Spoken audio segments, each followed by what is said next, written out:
Welcome to Transforming Medical Communications, a podcast by MedComms experts. We share medical communications insights and advice from the best and brightest in the industry to find out what they're doing to push our industry forward. Here's your host, Wesley Portegies. Welcome to the Transforming Medical Communications podcast. I'm your host, Wesley Portegies, and with me today is Matthew Trevauge. He is the Director of Scientific Communications and Content at Astellas. He has worked his way up through the ranks from a pharmaceutical intern role at Walgreens, but now works in medical affairs and medical communications. Welcome to the show, Matt. Thank you, Wesley. It is a pleasure to be here. I've heard so much about this show. I've seen it on Spotify and across several other platforms, so it's really a privilege to be here. Thank you for having me. Pleasure to have you here. Thank you. So maybe to open our episode today, maybe you can talk us a little bit through your career. Of course, it's impressive starting as this pharmaceutical intern at Walgreens and knowing where you are now, it's quite a difference. So maybe you could tell us a little bit more what you have been through and experienced through that time. And of course, also, why are you ending up in MedComms? What is it that drives you to be active in MedComms? What a great question. So to kick us off, for me, after I finished my pharmacy degree at Butler University, go Dogs, I feel that I've taken quite the non-traditional career path as a pharmacist to wind up here in the MedComms space. So after getting my degree, instead of going into retail pharmacy or getting a residency role with a hospital or even getting a fellowship position within the pharmaceutical industry, I decided to pack my bags and head to New York City to actually work for a startup health tech company in the clinical trial patient recruitment space. So I took full advantage of working for this startup company by working in clinical content management, to business development and partnerships, to even adding in some marketing experience as well. So after some time there, I then went into management consulting for medical affairs organizations. And then from there, I eventually made my way into big pharma, having now worked in 2 global medical affairs roles where I've been charged with leading the scientific content and communications. So that's my journey in a nutshell. And to your second point about what's driving me today, what's motivating me, I would say my passion for medical communications, albeit in a little bit of a different sense, really stems from my early days as a pharmacy intern, where I was really tasked with distilling key points about medications and treatment plans to patients in a very easy, simplified way. So by really interacting with my patients, understanding their pain points, seeing where I could really make their lives better, this has constantly been my North Star in terms of my inspiration over the years. And that has continued to be that way today. Even though today I'm a little bit more removed from direct patient care, what still continues to keep my engine revving is knowing that any communication or any piece of medical material that I create that educates a healthcare professional, this is ultimately getting to our patients. And that is continuously in the back of my mind and gets me up each and every day. That's beautiful. And it sounds like music to my ears as well. And I relate to that. We both work in a different setting, but I've always been very proud of my agency providing information. And I think the commonality that I see here is that we both believe that people make decisions based on the information they have. And if they don't have the information, they cannot make the right decisions. And we help them make sure they have it. So that is definitely beautiful and admirable. I guess you opened the door to immediately dive deep here then. And I would like to start talking a little bit more about what has changed when it comes to how healthcare professionals consume information and consume content. So over those years, what have you seen that has really changed? And what do you feel are the hot topics right now in MedComms that we need to address? Yeah, so this is a loaded question, and there's so many great answers to this.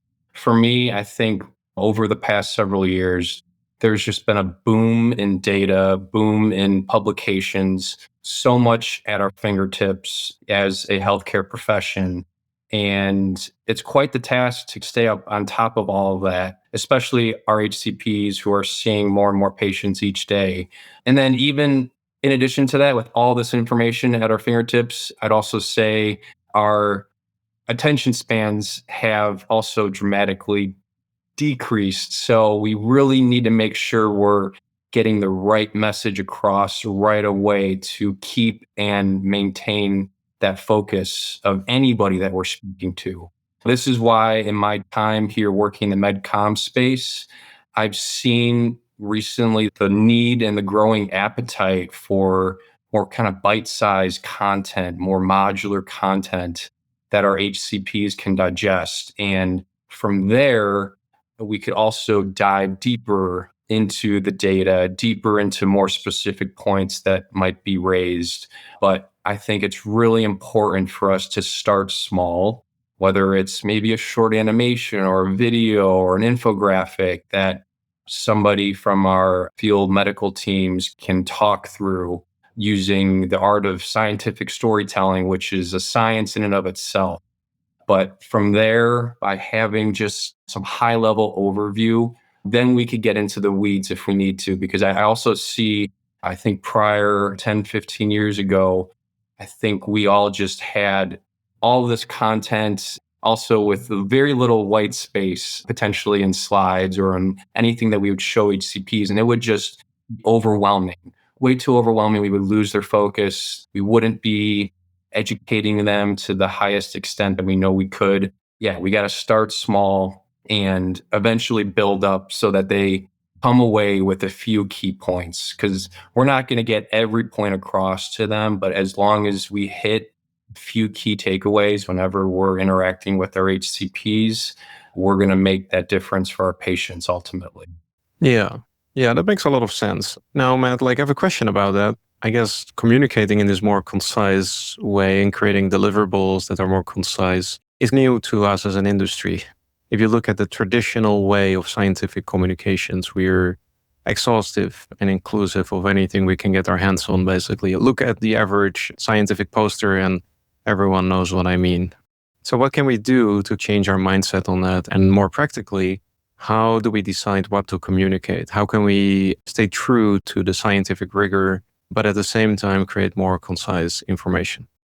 That is, I feel, the $1,000,000 question right now here facing many medical affairs organizations. We want to go simpler. We want it to be engaging, yet we don't want to lose that scientific essence of our message with the fear of it maybe being more commercial in nature. Really to ensure that scientific accuracy while also having our content and our message be simple, it really goes back to understanding our audience. Each of our HCPs, we could think of different segments of our customers and think about which way they like to digest information.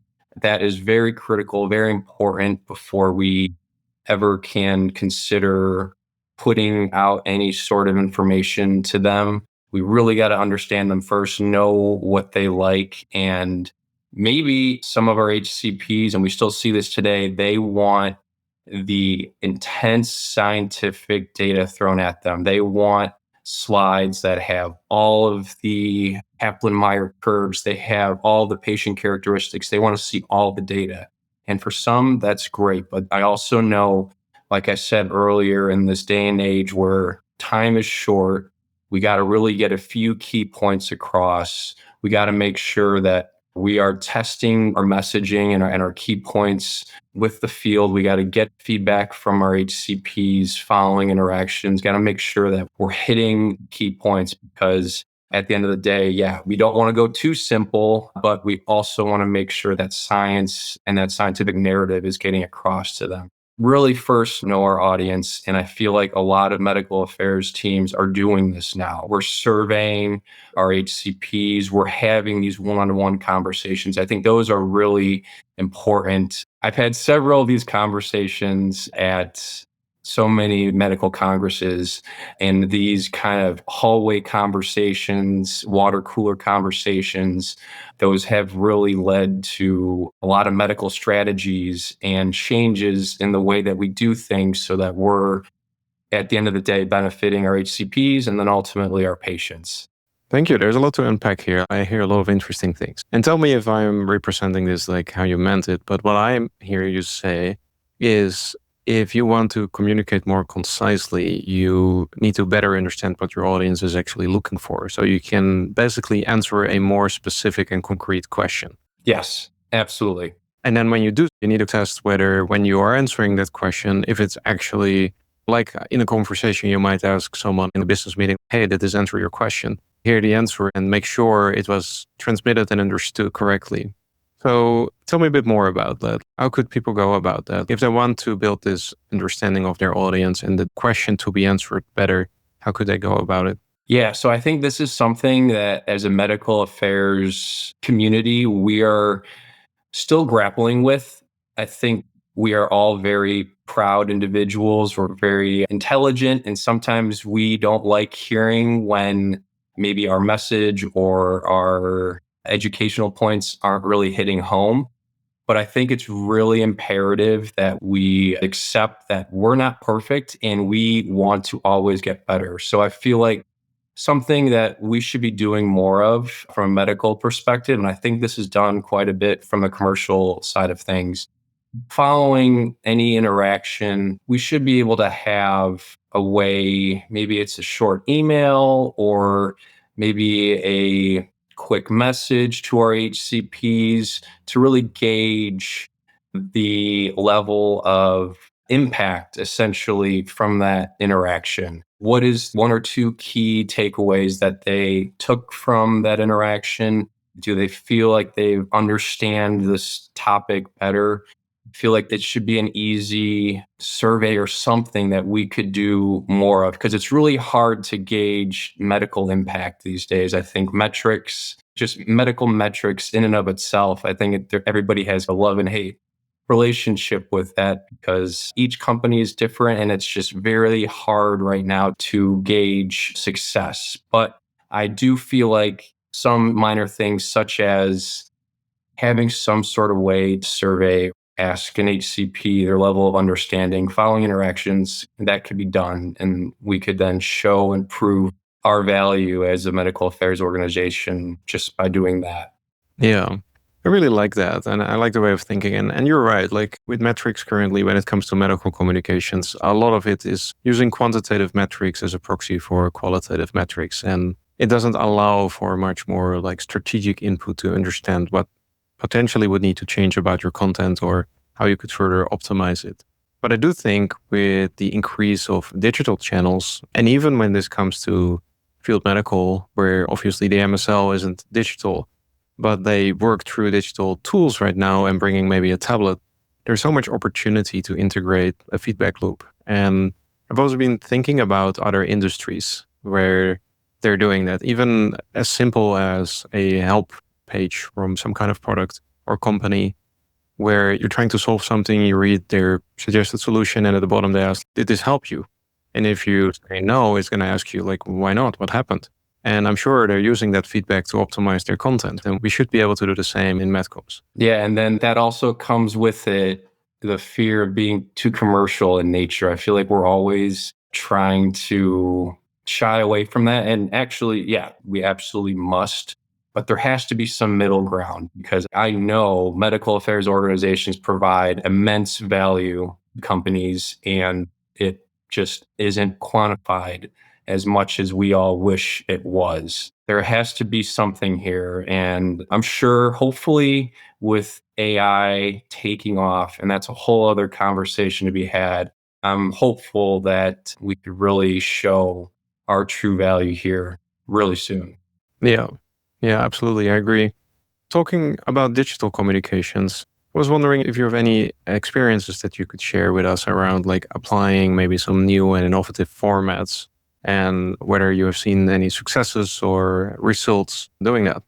Absolutely. So, one impactful example from my experience in simplifying digital communications within my teams recently occurred when we started adding high level overviews and clear takeaways of publications and Congress abstracts or presentations to our reactive scientific exchange materials.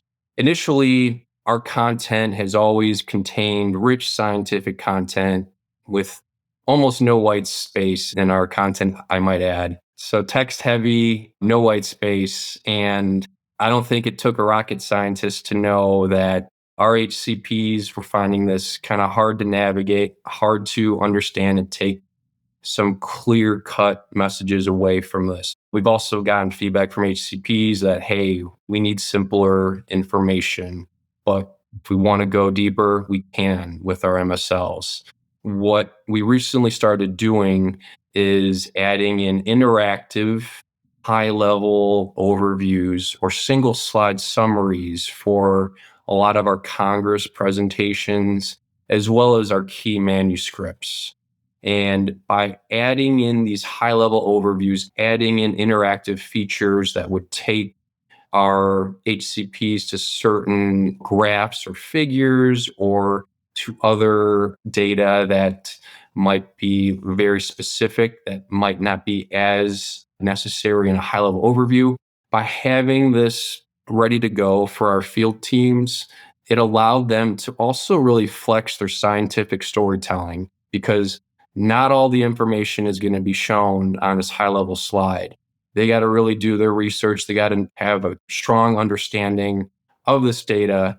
And by doing that, they can really have a back and forth conversation with our HCPs, because that's what I think our HCPs want. And maybe they're not getting that as much. I think they're getting more of it now. We don't want our field teams to be just reciting content from slides. We want to have that face-to-face interaction as it really should be. We want to lead with questions. We want to just provide just enough to spark this dialogue. And we'd be amazed at where the conversation could go based off of what our HCP wants to know. So by starting small here, by providing these high-level overviews to our content, we've been able to now have overwhelmingly great feedback from our field teams and even leadership that, hey, we need this. We want to see more of this. Let's keep this going as a best practice. Yeah, I really love that. And I like how you said, like, we want simple, but be able to deep dive if we need more. And I think that is what we often didn't do in like the more traditional way, right? We present everything right away, and there's not much distinction between what is actually needed in the moment. And in our minds, it sounds like it's sometimes a bit like as if it's an on-off switch. You either communicate everything or you communicate short form. While there's actually both, right? That's the medical affairs of old, where we're scientists at heart. We want to know all the answers. We need to know everything, which knowing everything is great. But in this age where there's just so much information, we can't handle it all. We got to be able to take these key takeaways and articulate them to our audience. Time isn't there anymore to be able to go through everything in detail. Granted, though, you got to know your audience too, because maybe some HCPs have extra time and they want to know every nitty gritty detail. But for most of them now, they just can't. So I think also this is something that we've learned from our commercial colleagues, because they have even less time than we do. So they're leading with a lot of the high level information up front, and then they're going their way. But for us as medical, I also don't like how we always say, oh, we're a little bit behind commercial in this and in that. I'm really looking forward to the day, and I could talk about this forever, about how we could flip that switch. We want medical to be the pioneers. Commercial can learn a couple of things from us. And I think we're getting there. We're getting there. And I can't wait for that day where they'll be calling our names a lot more. Yeah, absolutely. I fully agree that as a medical affairs function, we have so much value to offer. And I think it's becoming clearer, and we're getting better and better at the parts where we can further increase that value. When it comes to what you just said, I couldn't help but thinking a less is more concept, right? So you said, okay, we reduce the amount of content that the MSL would actually initially introduce into the conversation. And I can't help but think that in the past, the long PowerPoints that would be brought into those conversations, and especially like the linear ones with 100 plus slides, have been maybe serving a little bit as a crutch for them too, right? Like you're in a conversation, you need to, and sometimes even you get the mandate to cover at least a certain part of those slides, rather than actually just have a conversation. And I think by reducing the amount of content, you just opened the door for a more natural conversation to happen. And that is exactly where value is created in my mind. Absolutely. It doesn't even just add value, it also increases that relationship that you have with that HCP. It increases the trust there. And by doing that, I think you're going to have a more fruitful relationship moving forward because you're leading with them in mind. You're not leading with your own agenda. You're not leading with, gosh, I got to get through these 10, 15 slides because if I don't do that, then they're not going to understand X, Y, and Z. That's not the way to go about things anymore. You really got to lead with your HCP or your customers' needs first. And by starting small, starting simple, you can then get into the weeds. Yeah, absolutely. Absolutely. And it's funny, you've probably seen the McKinsey report, right? The Medical Affairs 2030. And one of the big items there on MedComms is personalized content. And I have a lot of discussions about that with many people. And a lot of people are scratching behind their ears and saying, how could we personalize content for every individual HCP? That's going to be impossible. And an example I like to use is when you put the power in the hands of the person consuming the content, everything is personalized. For instance, the internet is a good example. If I go online, I only see what I want to see because that's what I'm looking for. But the rest of the internet is still there. And I was thinking about this because of what you just said, right? Like you open the opportunity for the content consumer, in this case, the HCP, to indicate what they actually need to know, rather than us rolling out a narrative that we had prepared, regardless of what the recipient actually is looking for. So I don't think this is as much about creating personalized content. It is more about finding ways to put the content consumer in charge of the dialogue and us being supportive in answering those questions and informational needs. And also, we don't want to put our field team out to dry either, even though we want to start simple. I think it's really important to, I think this word is maybe overused, but having interactive content readily at our hands of our MSL. So say you have maybe a slide that's an overview slide. There should be several buttons that you could double click into this figure or that figure, take you to this video or take you to this reference that shows this exact data.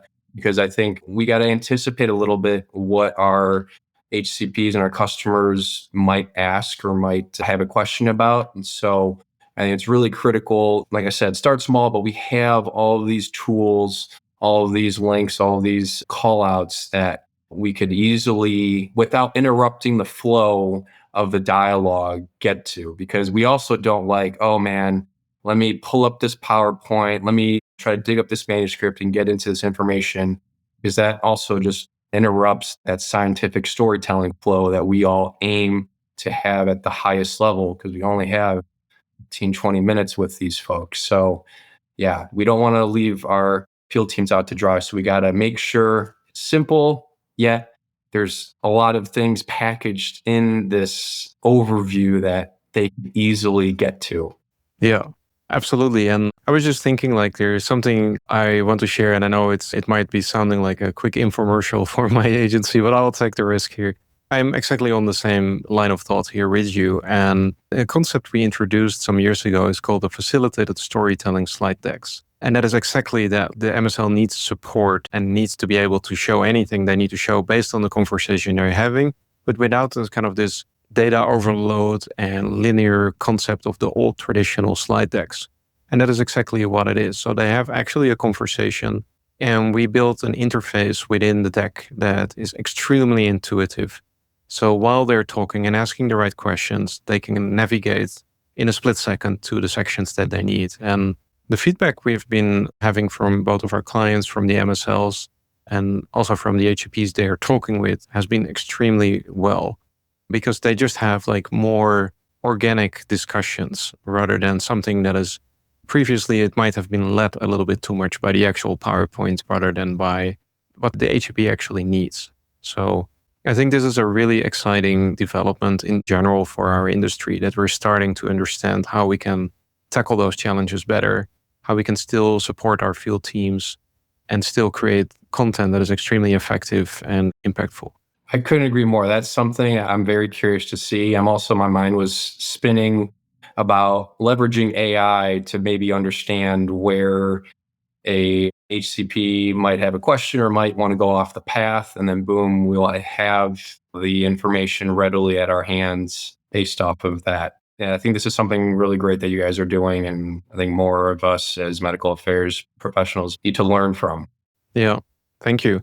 Also, funnily enough, not so long ago, I recorded another episode that should be online once this one is online. It is with Michael Moore, who has been an MSL for a very long time. And I'm basically asking him these questions. And he has a very strong view on how important it is to ask questions in those conversations and how you then can craft your story to resonate better. And again, of course, we're medical affairs. We're not convincing or persuading or selling. But of course, like if you want someone to remember something, then it needs to be as relatable as possible. And I really liked how he spoke about that. So for anyone that was listening and interested in that topic, maybe find the episode in our channel and have a listen. So Matt, maybe pivoting a little bit to another topic. If anyone would ask you for some recommendations, like what would be your top recommendations for other MedComms professionals to modernize their approach? 3 things would you tell them? So I would say, first and foremost, you got to really understand your audience. That is really important. Whenever you're putting pen to paper, you want to develop some new innovative content or communications. You got to know your audience through and through, know your therapeutic area, but you also got to know what your audience wants to see. So conduct surveys, talk to KOLs in the field.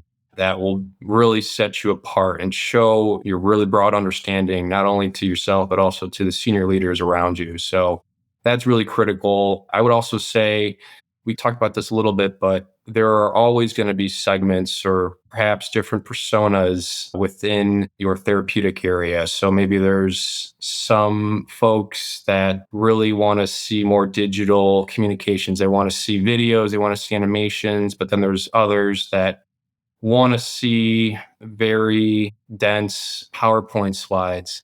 You got to know your audience and you could tailor all your content based off of these personas. So knowing those will set you even further apart. And then what I also like to say is you shouldn't only be talking to people within medical affairs.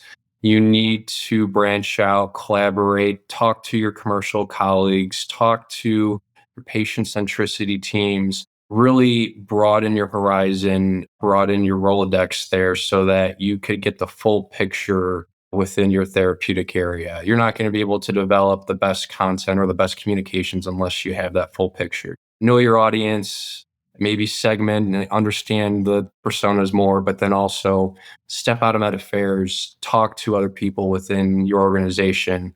And then by doing that, your content and your communications will be hitting home. I guarantee. I really love the last point that you just made, the outward facing perspective and being out there in the world. And I think it's so important, Matt. I'm so happy that you brought this one up. I'm not even always realizing it myself, but we all tend to work in a little bubble, right? We're in the company. We are focusing typically on one product and we know everything about it. And 40 to 60 hours a week, it's all about that. For the outside world, the picture looks quite different. And I think it's so interesting to communicate with those people and learn from that. You're right. If you just stay internally focused, not just internally, but also within internally medical affairs and other functions, you're completely right. I love that recommendation. Thank you for sharing that. That's a very good insight. Now, as a closing question here, Matt, what is something like an ambition when it comes to MedComms, like something that you would like to do to try to test to pilot or something you're simply looking forward to in medical communications? So I think it starts and begins with AI. I think we as a medical affairs community, there's a lot of things that we do that are maybe mundane that AI could pick up, but there's also so much promise out there to get the right content in the right channel, the right format to our customers by taking on the full power of AI. I have several conversations about this with my colleagues day in and day out. We create central content left and right, but we also do have several segments out there that maybe our regions and our affiliates maybe localize our content at their end to fit the needs of their customers. But why can't AI let's just say we have this persona, we feed it into whatever platform, and by feeding that in, it takes whatever content we just developed, maybe it's one big slide deck, it takes the key points and then boom, packages it into a specific slide deck for this persona because AI can do wonders. So there's just so many things, not only with content, but also with our communications. There's a certain event coming up. Why can't we have AI develop some easy communications that we can compliantly send out to inform our customers? This is just the omni-channel customer engagement approach. There's so much that I feel that we can learn and leverage using AI. And I really think our industry 2 years from now, maybe even a year from now, there will be several new innovations that each company will be copying and trying to use because there's going to be some trailblazers out there that are testing the norm. They're fighting against what's always been done. And because of that, we'll be able to get better care ultimately to our patients. So I want to continue to try to use AI, try to combat what's been done before, because by doing that, we will reach new horizons. Exciting. Very exciting. And I would love to hear when you make progress in that area and maybe you can share some of your insights. Matt, thanks so much for being here on the Transforming Medical Communications podcast today. It was really exciting to have you here. And thanks so much for sharing all your insights with our listeners. It is really appreciated. Absolutely, Wesley. This was a pleasure. Thank you for having me, and I'm looking forward to our next conversation. Thank you. Transforming Medical Communications is brought to you by MedComms Experts. To find out more about MedComms Experts and how we create some of the most cutting-edge medical communications programs anywhere in the world, visit www.medcoms-experts.com. And then make sure to search for Transforming Medical Communications in Apple Podcasts, Spotify, and Google Podcasts, or anywhere else podcasts are found. Make sure to click subscribe so you don't miss any future episodes. On behalf of the team here at MedComms Experts, thanks for listening.